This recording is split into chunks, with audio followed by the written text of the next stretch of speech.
Hello all welcome back to my YouTube channel Sindhu టాక్స్లో హిందీ ఏదో చూపిస్తుంది రెసిపీ అని అనుకుంటున్నారా. మనం పన్నీర్ బిర్యానీ ఎలా చేసుకోవాలనేది ఇప్పుడు చూసేద్దాం. రెసిపీ అయితే ఫస్ట్ అయితే రైస్ అనేది కడుక్కోవాలి వాటర్లో. ఇలా కడుక్కున్నాక స్టవ్ మీద పెట్టేసుకున్నాక ఆయిల్ అయితే వేసుకోవాలి. కొంచెమే ఎక్కువ లైట్గా వేసుకోవాలన్నమాట ఆయిల్ అనేది. ఆయిల్ వేసేసుకున్నాక సాజీరా లవంగం దాల్చం చెక్క వేసేసుకోవాలన్నమాట. పైన బిర్యానీకి మనం బాగా రైస్కి అయితే మేము వేసుకుంటాం అవన్నీ వేసేసుకోవాలి. బిర్యానీ ఆకు ఇలాచి అవన్నీ వేసేసుకోవాలన్నమాట మనమైతే. ఇదిగోండి ఇప్పుడు బిర్యానీ ఆకు అవన్నీ కూడా వేసేసుకుంటున్నాం, చూస్తున్నారు కదా. అవన్నీ కూడా వేసేసుకోవాలి మనము రైస్లో. తర్వాత కొన్ని పచ్చిమిర్చి కూడా యాడ్ చేసుకోవాలి. పచ్చిమిర్చి కొత్తిమీర కూడా వేసుకోవాలి. పచ్చిమిర్చి ఒక 2-3 అలా వేసేసుకుని తర్వాత కొత్తిమీర కూడా యాడ్ చేసేసుకోవాలన్నమాట. తర్వాత ఇంకో ప్యాన్లో మనము ఆయిల్ తీసేసుకొని ఆయిల్ అనేది కొంచెం ఎక్కువనే పోసుకోవాలి. ఎందుకంటే ఇది ఆనియన్స్ ఫ్రై ఇంకనమాట. ఈ ఆయిల్ అనేది ఇప్పుడు మనం ఫ్రై చేసుకోబోతుంది. మనమైతే ఆనియన్స్ అనేవి సన్నగా చాప్ చేసేసుకోవాలన్నమాట. చాప్ చేసేసుకొని ఇలా ఆయిల్లో వేసేసుకోవాలి. డీప్ ఫ్రై కావాలి, ఒక గోల్డెన్ కలర్గా వచ్చేంత వరకు మనమైతే ఫ్రై చేసుకోవాలి. ఇక్కడ చూస్తున్నారు కదా, ఇలా అప్పుడప్పుడు కలుపుకుంటూ ఉండాలి. ఈ కలర్కి వచ్చేంత వరకు ఇలా కనిపిస్తుంది కదా, ఇప్పుడు ఈ కలర్కి వచ్చేంత వరకు మనమైతే ఫ్రై చేసుకోవాలి ఆనియన్స్ అనేవి. మనమైతే పన్నీర్ బిర్యానీకి పన్నీర్ కూడా తీసుకోవాలి. సో పన్నీర్ నాకైతే 125 రూపీస్ పడింది. బయట మీకు ఎక్కువ పడవచ్చు ఇంకా. సో ఇలా మనమైతే ఫ్రై చేసేసుకోవాలి ఆనియన్స్ అనేవి డీప్ ఫ్రై, ఇట్లా గోల్డెన్ కలర్ వచ్చేంత వరకు. తర్వాత ప్లేట్లకు ట్రాన్స్ఫర్ చేసేసుకోవచ్చు. ఇంకా తర్వాత కొంచెం ఆయిల్ తీసేసుకొని ఇంకో ప్యాన్లో, అదే ప్యాన్లో ఆయిల్ తీసుకొని కొంచెం ఆయిలే తీసుకోవాలి, కొంచెమే తీసేసుకొని కారం ఉప్పు వేసేసుకొని ఇట్లా పన్నీర్ అనేది సన్నగా ఇట్లా కట్ చేసుకోవాలన్నమాట. పన్నీర్ చిన్న చిన్న పీసెస్గా కావాలంటే మీరు ఇలా ఫస్ట్ వేసేసుకొని తర్వాత అలా వేసేసుకున్నాక కూడా చాప్ చేసుకోవచ్చు. ఇలా వేసేసుకోవాలన్నమాట ఫ్రై కావడానికి పన్నీర్ అనేది బాగా.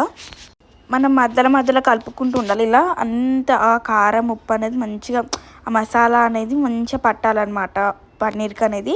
అప్పుడు టేస్ట్ మంచిగా వస్తుంది. పన్నీర్ అనేది మనకి బాయిల్ అయిపోతుంది, ఉడుకుతుంది కదా, అప్పుడు మంచి టేస్ట్ వస్తుంది అన్నమాట మనకి. తర్వాత టమాటో పేస్ట్ చేసుకోవాలన్నమాట. టమాటో పేస్ట్ చేసుకున్నాక హండీలో తీసేసుకోవాలి. కొంచెం మీకు 2-3 టమాటోస్ అలా తీసుకోవచ్చు. తర్వాత కొంచెం పెరుగు అనేది తీసుకోవాలన్నమాట. పెరుగు ఒక 10 రూపీస్ ప్యాకెట్ తీసుకున్నాను కాబట్టి హాఫ్ ప్యాకెట్ యూస్ చేశాను. మీకు ఒక 3-4 స్పూన్స్ అలా వేసుకోవచ్చు అనమాట కర్డ్ అనేది. వేసేసుకున్నాక మనమైతే కలుపుకోవాలి. అది టమాటో పేస్ట్ ఇంకా కర్డ్ని ఇలా కలుపుకోవాలన్నమాట ఒకసారి. ఇట్లా ఇక చూస్తున్నారు కదా, ఇలా కలుపుకోవాలి ఒకసారి. తర్వాత దాంట్లోకి కారం, మీకు మీ taste as per your taste మనమైతే కారం వేసేసుకోవాలి. తర్వాత ఉప్పు కూడా యాడ్ చేసుకోవాలన్నమాట మనము. ఇలా చూస్తున్నారు కదా, ఉప్పు కూడా మీ టేస్ట్కి తగ్గట్టు మనం ఉప్పు కూడా వేసేసుకోవాలి.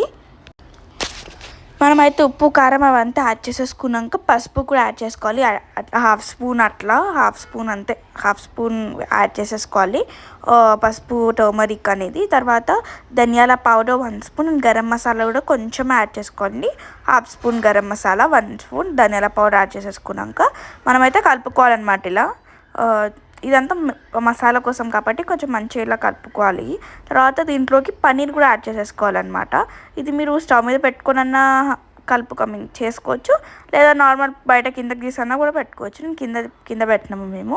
సో తర్వాత షిఫ్ట్ చేసేసుకున్నాము స్టవ్ మీదకి యాడ్ పెట్టేశాక అల్లం పేస్ట్ వేసేసుకున్నాము. ఒక 1 స్పూన్ అట్లా అల్లం పేస్ట్ యాడ్ చేసినాక ఆయిల్ కూడా యాడ్ చేసేసుకున్నాము. పైన ఇట్లా ఆయిల్ కొంచెం అలా ఆయిల్ వేసేసుకొని మళ్ళీ దీన్ని కొంచెం మంచి అల్లం పేస్ట్ కూడా అదంతా పట్టేటట్టు వరకు ఇలా కలుపుకుంటూ ఉండాలి కొద్దిసేపు అయితే మనము. తర్వాత మనం అదంతా కలుపుకున్నాక ఫ్రైడ్ ఆనియన్స్ మనం అయితే ఫ్రై చేసుకున్నామో అది దాన్ని ఇట్లా గార్నిష్ చేసుకోవాలి మీకు మసాలాకి అనమాట. తర్వాత అది గార్నిష్ చేసుకున్నాక కూడా మనము కొత్తిమీర కూడా యాడ్ చేసుకోవాలి. ఇదిగోండి కొత్తిమీర యాడ్ చేసేసుకొని కొద్దిసేపు అయితే ఇట్లా కలుపుకుండా క్యాప్ అనేది పెట్టేసి ఉంచాలన్నమాట. మనం రైస్ కూడా పెట్టేసుకున్నాం కదా, రైస్ కూడా కుక్ అవుతుంది కదా, ఒకసారి రైస్ కూడా చూసుకోవాలన్నమాట. రైస్ అనేది మనకు హాఫ్ కుక్ అయిపోయాక దీంట్లోకి ట్రాన్స్ఫర్ చేసుకోవాలి హండీలోకి. అయితే ఇక్కడ చూస్తున్నారు కదా, ఆల్మోస్ట్ కుక్ అయిపోయింది రైస్ అనేది. సో మనకి ఇది ఇంకా కావాలి కాబట్టి మసాలా ఏదైతే ఉందో అది ఇంకా మనకు మంచిగా కుక్ కావాలి కాబట్టి కొద్దిసేపు అయితే మనం రైస్ని ఇంకా బాయిల్ కానివ్వాలన్నమాట కొద్దిసేపు. తర్వాత మూత పెట్టేసుకొని కొద్దిసేపు అయితే ఉంచుకోవాలి మనము. తర్వాత అది హాఫ్ బాయిల్ ఇదంతా కుక్ అయిపోయాక కొంచెం మిక్చర్ మసాలా దాంట్లోకి అయితే కొంచెం వాటర్ యాడ్ చేసుకొని చూసుకొని నీకు ఎంత ఒకవేళ ఓకే అంటే వాటర్ యాడ్ చేసేసుకున్నాక కొంచెం క్యాప్ పెట్టేసి ఉంచేసుకొని రైస్ అనేది మనం వేసేసుకోవాలన్నమాట దీంట్లోకి. ఇట్లా మంచిగా రైస్ అనేది వేసేసుకోవాలి. ఇంకా రైస్ వేసేసుకుని కొంచెం ఫ్రైడ్ ఆనియన్స్ వేసుకొని మళ్ళీ రైస్ వేసేసుకొని ఇలా పైన ఫుడ్ కలర్ ఇంకా ఫ్రైడ్ ఆనియన్స్ వేసేసుకున్న డన్ అనమాట. బిర్యానీ డన్. కొంచెంసేపు ఒక 15 minutes అలా ఉంచితే డన్ అనమాట. So hope you like my video. Please like share subscribe to my channel. Bye.